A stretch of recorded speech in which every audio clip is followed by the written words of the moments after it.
Hello everyone. Today I thought we would take a look at something a little bit silly but maybe useful for 5 people out there. We're going to be taking a look at how to access the Runescape API for player data. So here you can see I have my character on the left and I have the player data for him, the skill levels being pulled from the API on the right here.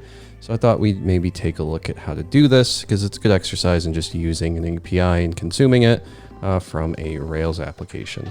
So to get started, we're going to go ahead and CD out of here and we'll make a new Rails project. So say Rails new, we'll call it video, and then we'll do a CD into the video and we'll do a code dot, open this up in VS Code just so that we can have everything handled for us while we're on autopilot for a bit here.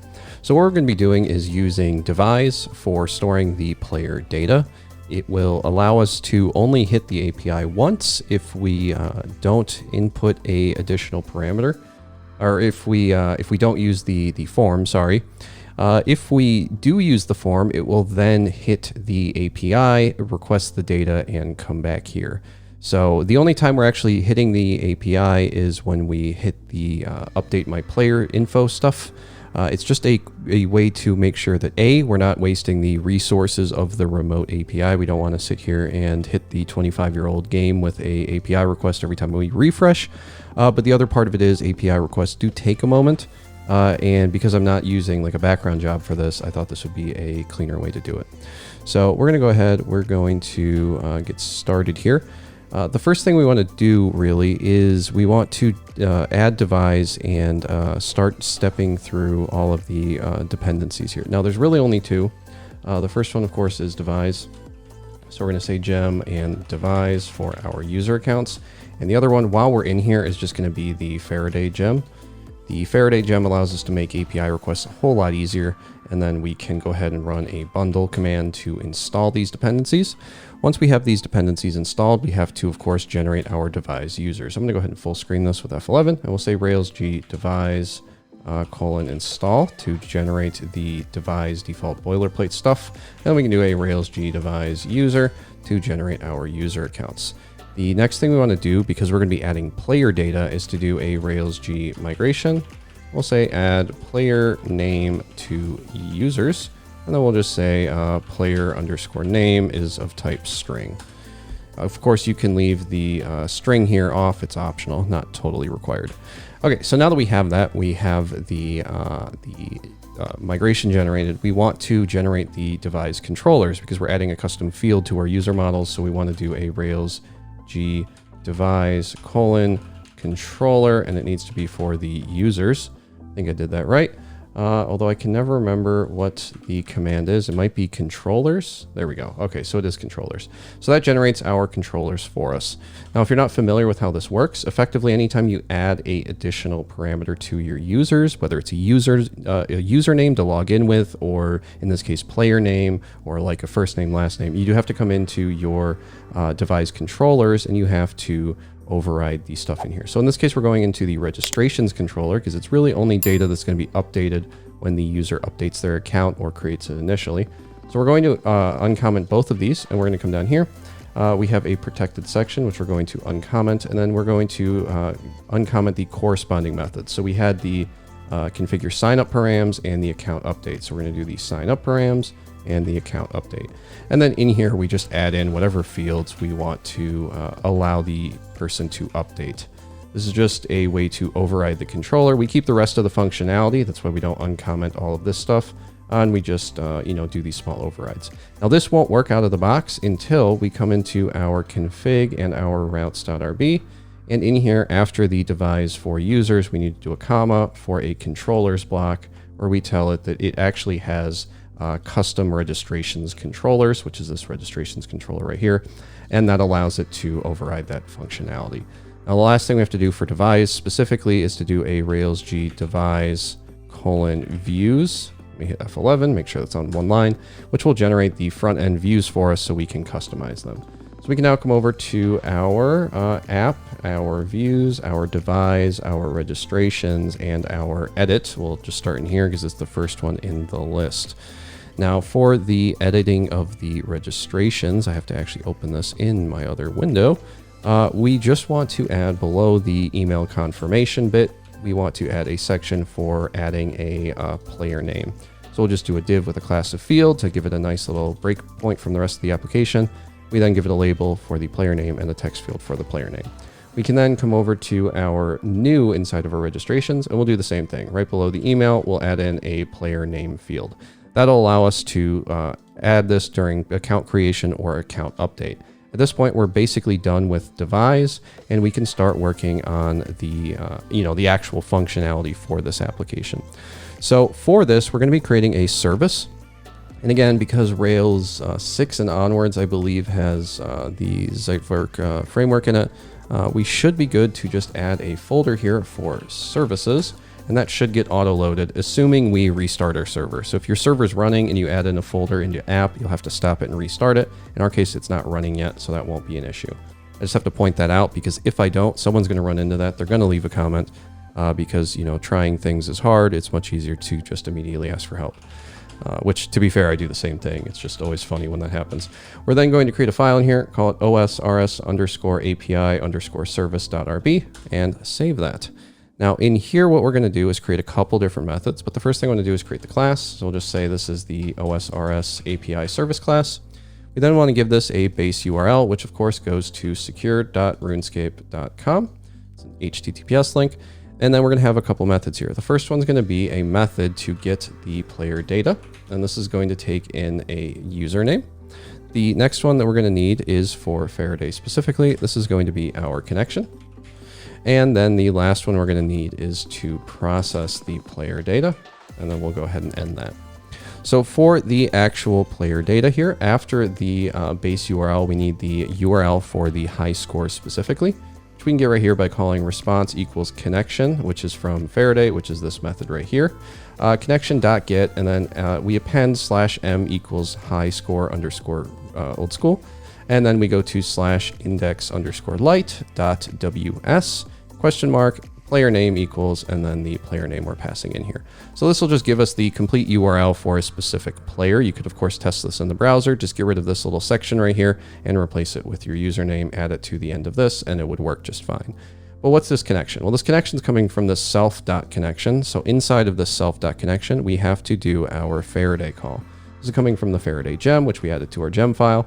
Basically, it just allows us to make API requests. We can just tell it, hey, here's the URL encoded for the connection request, and here's the adapter, and then we're done here. We pretty much don't have to look at this.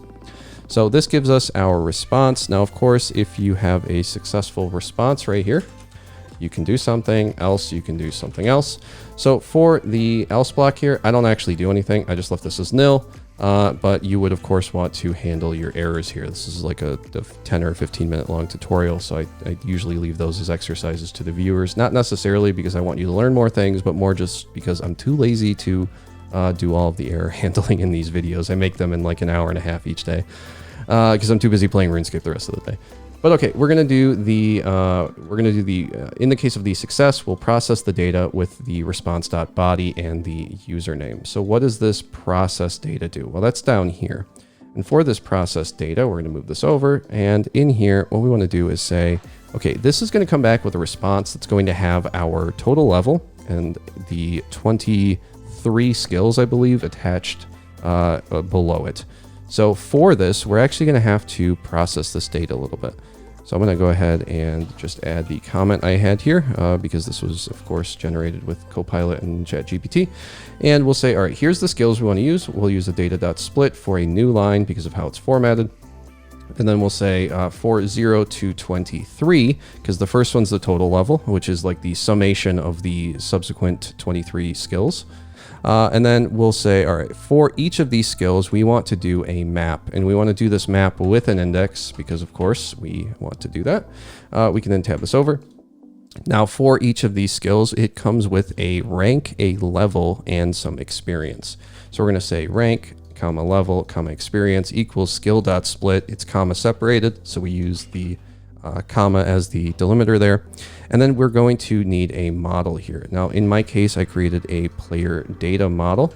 So we'll just paste this in. Oops, paste this in. It doesn't want to do this. So we'll say player data dot create And in this case, what I'm doing is for each of these instances where the process data is called, I'm creating. You could, of course, do a find or create, but this to me makes a little bit more sense.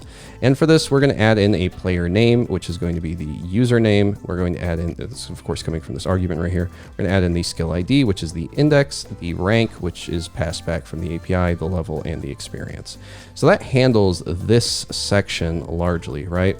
Now the issue here, we don't need that end block, is we don't have this player detail yet. So let's go ahead and let's generate this player detail.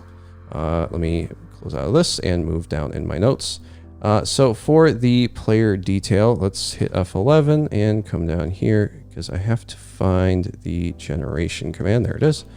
For this, we come over to our terminal and we run a Rails generate command. So we're going to generate a model for the player detail. We'll take in a skill ID of type integer, a rank of type integer, a level of type integer, experience of type integer, and a player name of type string, which of course is going to be the player name that we're also using in the user itself, right? So we'll go ahead and we'll save this, or we'll run this. So that'll generate the migration and give us the necessary columns in our database. Now that we have this, we can come over to our pages controller. So say app controllers, and I haven't generated that. So let's go ahead and let's do that. We'll just do a Rails G controller and we'll generate a pages controller with a home action. That should work. Now let's come over to our app, our config, our routes.rb. Inside of our routes, we have this get. Let's change it to a root. Let's grab this slash, change it to a hash. And now let's try to start our server with a Rails S. Come over here to localhost port 3000. It'll tell us we have pending migrations. It looks like an error, but you just click this button and it solves itself. So now we can come into our pages controller and our home action. And then here we can try to do some logic if we hit this pages controller. So the first thing we want to do is check if we have any parameters for a player name. So this isn't going to work yet, but this is something we're going to be using in a little bit here. We also have an else if, sorry, spelling is hard. And then we have an end. So if we have a player name, we want to grab some player data, which is going to be equal to the player detail dot where the player name is equal to the params dot player name. Else if we do want to check if the current user is logged in, and then we can do an ampersand dot player name. So this is just if the current user exists, which is what this ampersand does, then check if it has a player name. If both of those conditions are true, we have a logged in user who has set a player name for their account, in which case we can grab the player name or the player data from the player details, where the player name is the current user dot player name. After we're done with all of that, we then want to come out of our if statement and we want to render the home action, which is of course this home, with the locals of the player data. So that takes care of that. Now, the next thing that we have to consider is if we come over here and we refresh, we don't currently have any player names being used here, right? So our params right here are the player name. We could, of course, try to pull that, but we haven't even created it yet. So we're going to need some way to create this player data, right? So the first thing we want to do is we want to, let's make a way to visualize this. So we'll come over to our pages, or our home page. So we'll go into app, views, pages, and home. And below everything else, we'll add in a table here for the skill, the rank, the level, and the experience, which works just like this. You could optionally add in a section that says if you're logged in, show the player name. So I actually have a little bit of boilerplate here that I can open up real quick for checking if the user's logged in, which will allow us to log in, log out, sign up, and edit our profile. So we just use Devise as helper for the current user and handle all of that. Because this is Rails 7, we do have to use the data turbo method delete for the logout button, otherwise it won't work. But aside from that, it should be good. But because we have all this, we can also add in a h3 and just say hi, and instead of using the username, we'll just say player_name, right? So this will allow us to display the player name if they're logged in. So let's go ahead and let's refresh. We're going to run into an issue here because player data is not defined yet. So what we can do is hopefully put in an ampersand here, which again, we'll just check if it exists, then it'll display stuff. Otherwise it'll be empty. In this case, it doesn't have anything. So we are good to go. And again, links to all the source code will be in the video description. So once we're here, let's go into the sign up page. Let's enter some basic information. We'll just say dean@example.com. We'll use the player name of my RuneScape player. And for the password, I'm just going to copy the email because it's easier for me to use. So now we're going to hit enter here just to move this down, click sign up, and we'll scroll up just to make sure that the player name is actually entered, which it is, which means that parameter is being saved in the database. We can see here the player name is showing up. You can make this a bit more readable by just calling .capitalize on the player name here, which will just capitalize it, make it a bit more readable. Okay, so now we have that. Let's see how we can actually access this data. This is like the core functionality that we're going for here, right? So the first thing we want to look at is this skill name by ID. What's this doing? Well, this is actually a helper. So we have to come into our app, our helpers, and inside of our helper, we'll right click, new file, and I have to check this was the osrs_helper.rb. So for this OSRS helper, it's pretty simple. Basically, it's just a module, as most helpers are, called OSRS helper. It then has a single method in it for skill name by ID. It takes in a skill ID. It then has something that's a little bit ugly, but it's an unfortunate consequence of how this works, which is just an array of your options for what the skill could be. So this is the current list of everything that could be returned, which is your overall level and then all of the skills. Once you have that, you can then just call skill names and grab it by the ID, and that's going to be automatically returned even without the return keyword, of course. So that is what we're using here for the skill name by ID, which just gives us a way to visualize what skill is in each row of the table. Now that we have that, of course, we want to add in that little form where we can say, all right, I want to update my user or grab someone else's user and maybe update that one. To do that, we can actually come into our terminal here. We'll stop the server, hit F11, hit Control L. And what we want to do is generate a controller for the player details. So this will just generate an empty controller with no actions, but that means that we can come over here to the player details controller. Inside of the player details controller, we'll have to do two things. One will be a new action. This is optional because we're using a form here. What we can actually do is make a dedicated page for entering a new user if you are so inclined.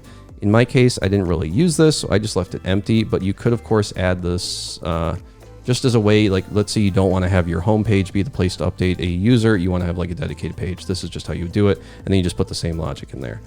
Then we're going to create a create action, no pun intended, where we grab the player name is equal to the params for the player name. We then say, here is the, or grab the OSRS API service, call .player data and pass in this player name. So this is where we're actually using that service we created earlier. It took a little bit to get here, but now we're here. We then say, all right, the @player details is equal to the player detail.where player name. I'm actually not using this, I don't think. This is a remnant of refactoring, so I'm going to go ahead and get rid of that, and we'll just leave it with these 4 lines right here. And then we redirect to the root path with the player name parameter. So if this is done correctly, we should now be good to come over to our routes. And inside of our routes, what we actually want to do is just real quick add in some resources. So resources will automatically generate some of the actions for us. And in our case, we want to generate the resources for the player details, but only for the new and the create action, because we only have a new and a create action inside of this controller, right? So we don't need to have the additional actions generated for us, like the show and the index. But okay, so we've done all of that. The next thing to do is to come over to our side panel. I'm going to full screen this one last time. We can come over to our player details, and in here we need to create, I believe, if I come over to my notes again, one page maybe. This is just going to be your new.html.erb. This is, of course, optional. It really depends on how you want to do this. In our case, if you would like to use this, you can create a player details page where you use a form with for a URL for the player details path with a method of post. Create a form group for the player name. which is where you enter the player name and then a submit. This will take you to the player details path, which of course is in our routes. The player details path goes to the player details controller, which then takes you to the create action, where it calls this stuff and redirects you to the home page. So that's basically the entire form right here. Now you could optionally take this and refactor it out into a separate form partial. I'll leave that as an exercise to the viewer. And instead we can come over to our home page, and either above or below the sign in, sign out stuff, you can enter you can add the form for also using this player detail stuff. So this will work just like the other one would. The only difference here is it's on the home page as opposed to on a new page. So we can go ahead and save this, come over here, run a Rails S. This will start our server. We can come over to the home page of our application. We can now enter a user. So I'm gonna go ahead and enter in my own username. I'm gonna hit enter in the console just to make sure, because I don't like having all the extra noise there. The spaces let me see where the request starts. So I can now click check player details. It starts a post request, and you can see here it does a whole bunch of stuff in the terminal where it's inserting all of the player details for each of these skills. We can come over to our application here, and you can see that it did grab all of that information. And if I come over to the Rune-like client real quick, I should be able to look up my info as well. And we can see that the numbers here, the numbers stop at 99. This is just like a virtual thing the client does. So if it's over 99, it's just assume it's set to 99. But we can see that the numbers here are up to date, and the like the total's up to date as well. So we know that the summation is correct. So that's pretty cool. That all seems to be working. Now let's see what happens if I refresh. So last time it inserted all of this data, but now if I refresh with this parameter up here in the URL, and I hit Control R, you'll see that it only does a basic little request here. Because it has that parameter, it automatically grabs that data. Now, if we were to, let's say, clear this, just go ahead and copy this. If we clear this and we refresh, you'll see it's still pulling that data. It's not doing another API request, but because it's stored in the user model, it knows the player name. It can grab the player name's info from the database, and that works just as well. Now let's try something else. So one of my friend's names is Twitch space TOS. I'll just go ahead and grab his info. This will cause an API hit. It'll process the data, and we can see here's all of his information, totally exposing him. But now what I can do is if I grab this and I clear this, it should go back to my player data as opposed to his. So I'll hit enter. And there's my data again. And you can see after that initial hit, it's now working very quickly, which is one of the benefits.